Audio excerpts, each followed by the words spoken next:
You think you know Mission Impossible? Well, here's 10 things you might not have known about IMF agent Ethan Hunt.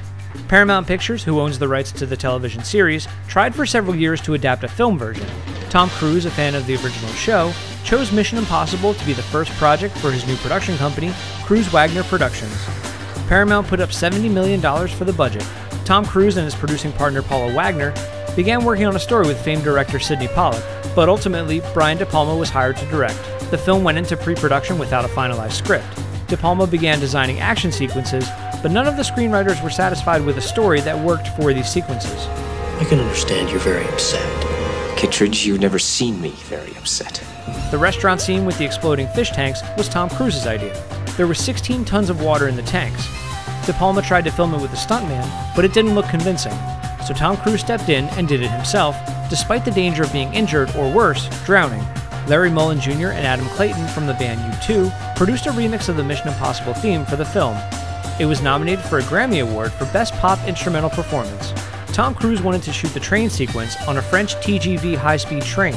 Initially, the French rail authorities didn't want the stunt performed on their train. Tom Cruise took them all out to dinner, and the next day, the production was allowed to use the trains.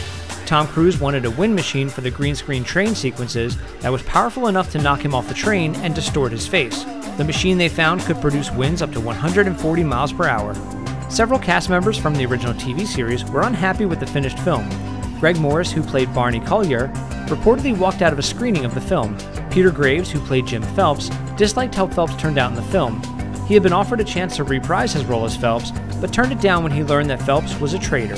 Unlike most big-budget films, Mission Impossible was delivered on time, under budget, and with a lead actor performing most of his own stunts. Mission Impossible was one of the first films to open in more than 3,000 theaters, and one of the last films from a major studio to be released on Betamax. And here's a bonus one. For as action-packed as this film is, Ethan Hunt doesn't fire a gun. Red light! Green light!